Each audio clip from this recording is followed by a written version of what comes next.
섬김의 기적 공동체, 그런 제목입니다. 섬김의 기적 공동체입니다. 어떤 분이 저에게 전화를 줬습니다. 목사님 참 유명해졌습니다. 그래서 뭐예요? 그랬더니 요즘 참 문제가 되고 있는 성남 판교의 대장지구에 화천대유 100% 지분을 가지고 있는 사람이 이름이 저하고 같더라고요, 보니까. 그래서 목사님 엄청 부자예요. 그래서 제가 웃으면서 그렇게 말했습니다. 기초 노령연금을 받는 사람이 뭘 그렇게 부자냐고 제가 서로 이제 웃었습니다. 자, 여러분, 교회라고 하는 것이 어떤 것일까? 교회는 참 영적으로 부유한 곳이죠. 영원한 하나님의 나라를 바라보며 살아가는 그런 공동체입니다. 그래서 교회는 축복 공동체죠. 자, 부족한 모든 사람들이 예수 그리스도의 십자가 안에서 하나가 되는 천국의 공동체가 바로 교회입니다. 또 교회는 하나님을 아버지로 섬기는 어찌 보면 새로운 가족 공동체, 우리의 가정보다 좀 더 큰 가정이라고 할 수 있습니다.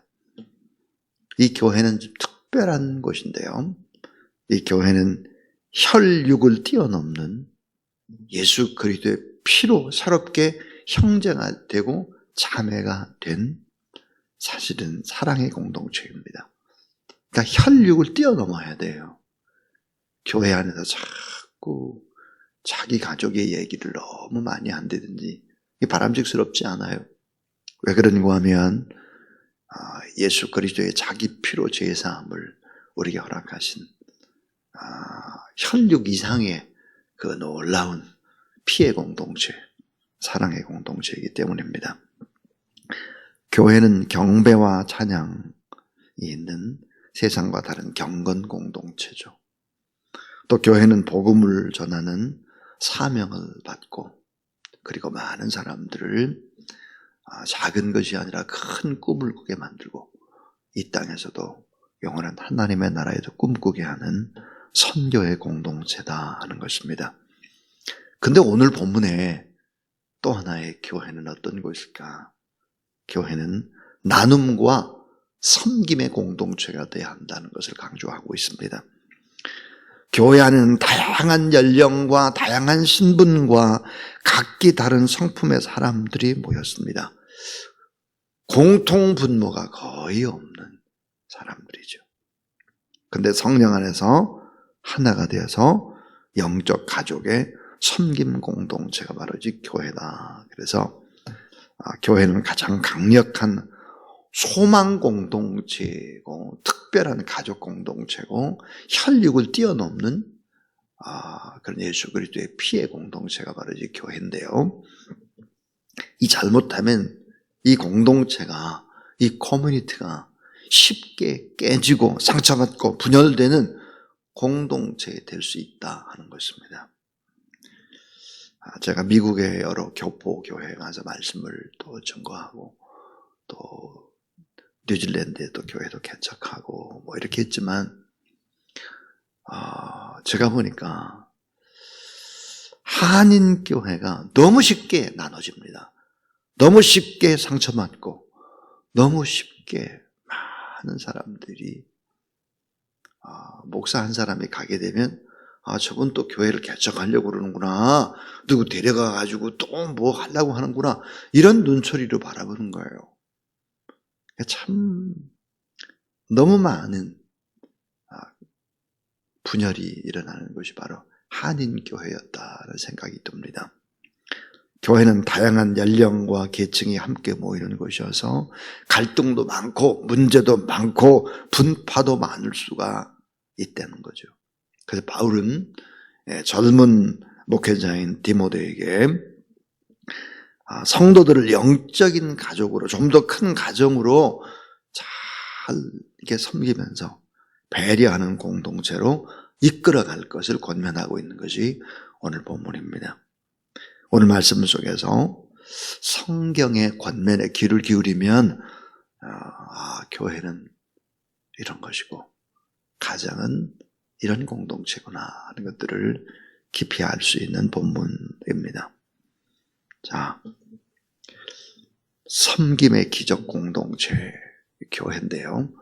이 교회가 온전한 하나님의 나라가 되기 위해서 또 그 사명을 어떻게 감당해야 될까 하는 것입니다.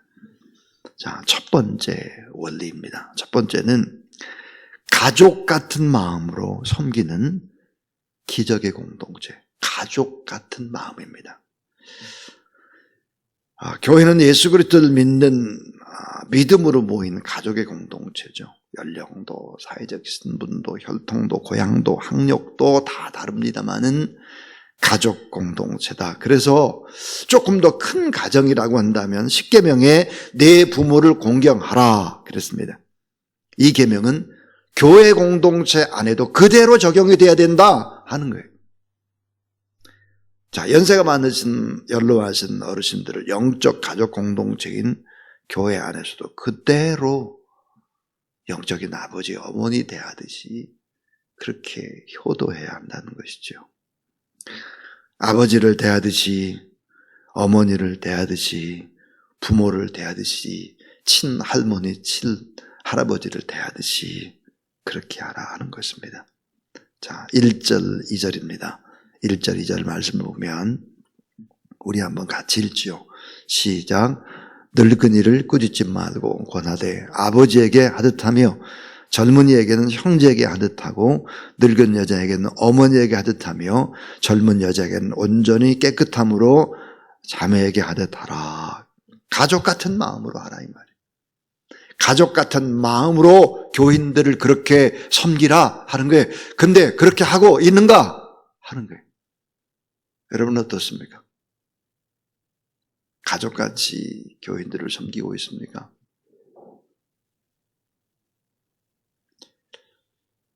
연로하신 어르신들을 영적 가족 공동체인 교회 안에서 그대로 섬기라는 것입니다. 그대로. 서로 섬기고 세워주고 존경하고 웃고 축복하고 따르고 이런 공동체가 돼야 한다. 이게 교회다 하는 것입니다. 제가 아주 재밌게 읽은 책이 있습니다. 하근수 목사님이 쓴 책인데요. 인사만 잘해도 먹고 산다. 인사만 잘해도 먹고 산대. 이게 뭘까? 인사가 주는 놀라운 기적이에요. 인사만 잘해도 행복한 공동체를 만든다 하는 거예요. 뻣뻣해가지고 교만해가지고 인사도 안 하고 어르신들 봐도 이렇게 하면 곤란해요. 교회가. 교회 인사만 잘해도 축복받은 공동체가 될 수 있다는 거예요. 여러분 어르신들한테 인사를 좀 잘하세요. 잘 섬기고 교회에 오는 분들을 정말 귀한 분들로 모셔드리라 하는 것입니다. 가족 같은 마음으로 섬기는 기적의 공동체가 바로 교회다. 그래서 제가 늘 강조하는 것이 있습니다. 내 가족만 자꾸 내 자녀만 내 부모만 그렇게 하지 말고 교회를 큰 가정으로 보라 하는 거예요. 이렇게 안 하면 교회가 이상해지는 거예요. 교회가. 그래서 가족 같은 마음으로 섬기는 기적의 공동체가 바로 교회다 하는 것입니다. 두 번째입니다. 두 번째는 가난하고 외로운 자를 먼저 섬기는 기적 공동체예요. 가난하고 외로운 자를 먼저 섬기라는 거죠. 자, 하나님 사랑은 결국은 이웃 사랑인데 이웃 사랑이라고 하는 것은 작은 자, 가난한 자, 아픈 자, 병든 자를 먼저 챙기는 것입니다. 성경에 보니까 고아와 과부, 나그네를 섬겨라 그랬잖아요. 이게 이제 신명기 10장에 보면은 이 고아나 과부나 나그네나 이런 사람들을 잘 섬기는 것이 뭘까? 그것은 바로 심판의 대상과 상급의 대상이 결정되는 것입니다. 그러니까 상급을 잘 받는다. 또 심판을 받는다. 이게 근거가 뭘까? 고아나 과부나 나그네를 섬기는 것입니다. 꼭 존대하고 잘 돕고 섬기고 하나님을 대하듯 그렇게 사랑으로 대하라 그랬습니다. 하나님의 형상으로 지음받은 고귀한 존재이기 때문에 잘 섬기라고 명령을 하면서 특별히 가난하고 외로운 자를 구체적으로 잘 돌보고 존대하라 그랬습니다. 3절을 보시면 참 과부인 과부를 존대하라. 5절에 보니까 참 과부로서 외로운 자는 하나님께 소망을 두어 주야로 항상 간구와 기도를 드리거니와 그랬습니다. 가난하고 외로운 자를 잘 섬기는 그런 공동체가 되어야 한다. 이게 바로 교회다 그랬습니다. 근데 마지막 이제 최종의 결론으로 너무 중요한 얘기를 하고 있습니다. 그게 뭘까? 가정에서부터 섬김을 훈련하라 하는 것입니다. 가정에서부터. 이 가정이라고 하는 것은 뭘까요? 작은 교회잖아요. 이 작은 교회가 모여서 회중교회, 큰 교회가 되듯이 이 섬김의 태도를 어디부터 가르쳐야 되느냐? 가정입니다. 가정은 뭘까요? 교회라고 그랬어요. 그러니까 교회의 역할을 가정에서 그대로 해야 되는 거죠. 자, 교회의 사명이 뭡니까? 하나님 앞에 예배 드리는 거예요. 예배. 교육하는 거예요. 교제하는 거예요. 섬기고 전도하고 섬기는 거예요. 이런 거. 이런 교회의 기능을 그대로 가정에서 하라 이 말이에요. 가정에서. 그래서 오늘 8절을 한번 보시죠. 8절에 보면 같이 읽죠. 시작. 누구든지 자기 친족 특히 자기 가족을 돌보지 아니하면 믿음을 배반한 자요 불신자보다 더 악한 자들이라. 누구든지 자기 친족 특히 자기 가족을 돌보지 아니하면 믿음을 배반한 자요 불신자보다 더 악한 자니라 그랬습니다. 친족, 자기 가족을 잘 섬기라 했는데 가정에서부터 이런 작은 자를 섬기는 훈련을 하라. 그러니까 가정에서부터 어려움 당한 사람들이라든지 가난한 자, 병든 자, 아픈 자, 고아나 과부나 뭐 이런 분들을 가정에서부터 잘 섬겨야 된다.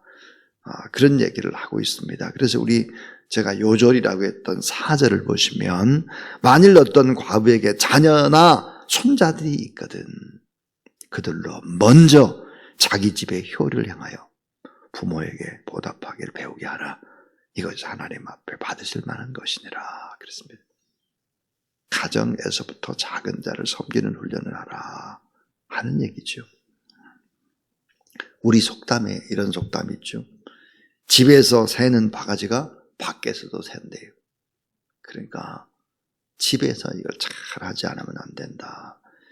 이 건강한 섬김은 건강한 가정에서부터 시작이 된다 하는 것입니다. 자, 우리 16절을 한번 보시면 16절은 만일 믿는 여자에게 과부 친척이 있거든 자기가 도와주고 교회가 짐지지 않게 하라.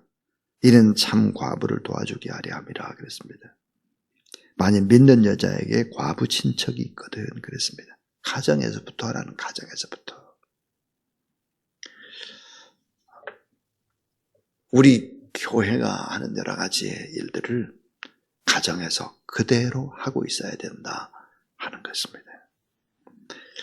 어려움을 당하면 가정에서 해결해 주려고 하고 그리고 자기 가족들의 문제를 가지고 교회에 부담을 줘서는 안 된다 하는 것입니다.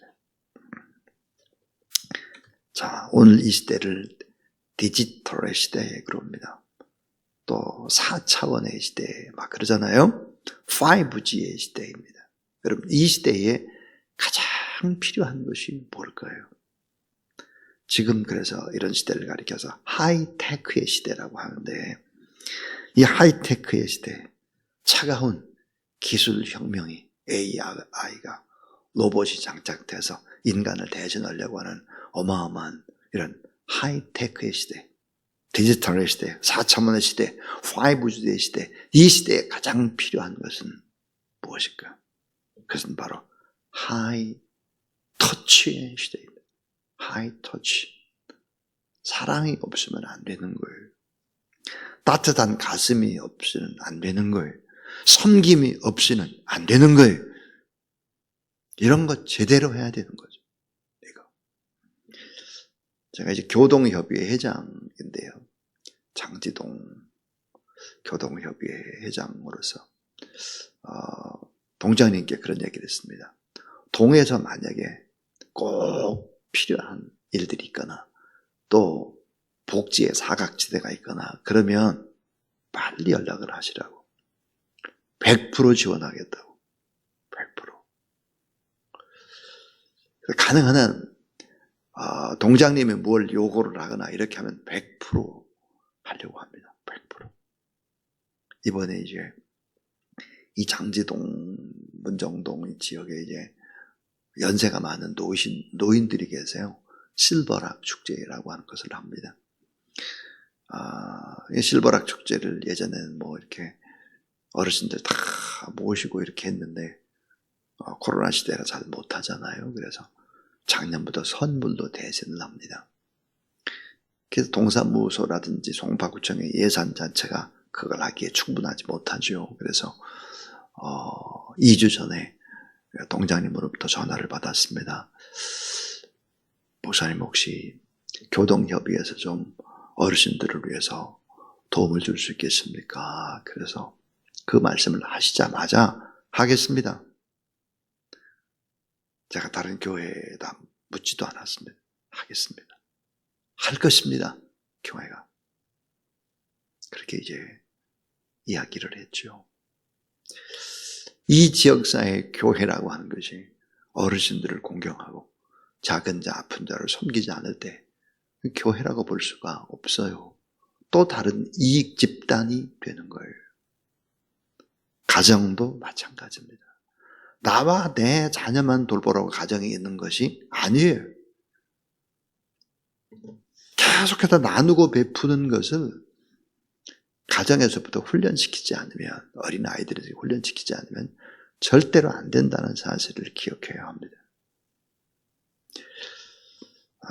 전 저희 아이가 아주 꼬맹이 때죠. 아주 꼬맹이 때. 그런 자리가 있으면 이렇게 함께 이렇게 가고, 초등학교 다닐 때도 복음을 전가하는 자리에 함께 가고, 또 선교지, 단기 선교할 때 이제 같이 또 가기도 하고, 가능한 한 가장 어려운 것을 보여주려고 했습니다. 가장 어려운 밑바닥에서 봉사하고, 그리고 가장 좀 높은 것도 좀 바라볼 수 있도록 그런 게 저의 생각입니다. 저희 교회도 마찬가지입니다. 중고등부, 청년부 가장 밑바닥. 자, 캄보디아를 간다 그러면 캄보디아 가운데 최고의 빈민촌으로 갔습니다. 최고의 빈민촌. 이가 득실득실하고 막 해가지고 청년들이 캄보디아의 빈민촌에 단기 선교 갔다 와가지고는 머리에 이가 생겨가지고 막 가족에게로 다 전염되고 막 이렇게 했던 그런 기억들이 납니다. 가장 작은 곳, 그리고 가장 하이테크한 그런 것도 가봐야 되겠죠. 그래야 크죠. 우리가 이 땅을 살지만 영원한 하나님의 나라를 바라보고 있잖아요.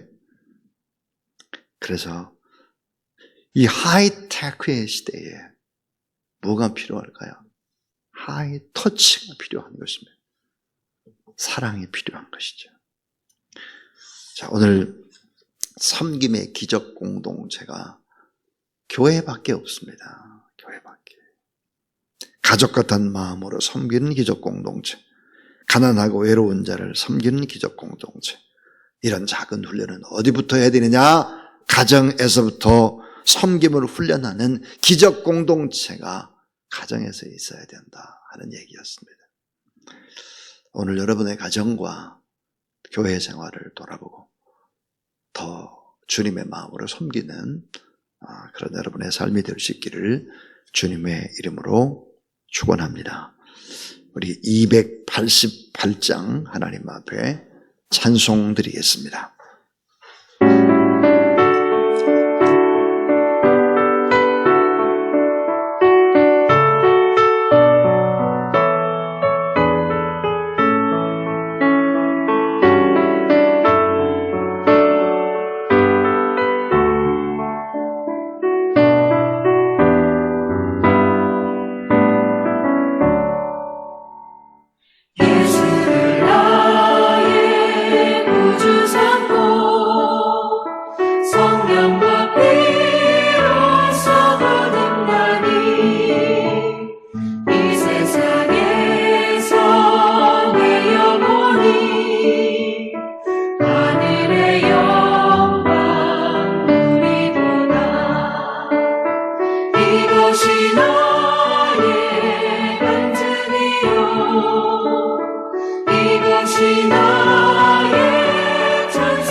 이제는 섬김의 모든 본을 십자가상에서 보여주신 우리 구주 예수 그리스도의 무한하신 은혜와 놀라우신 우리 하나님 아버지의 사랑과 성령의 능력과 보혜사 거룩한 역사하심이 또 하나님 앞에 예배드린 모든 하나님의 사람들 머리 위에 가정 위에 선교지 위에 이제부터 영원토록 함께하옵시기를 간절히 축원하옵나이다. 아멘.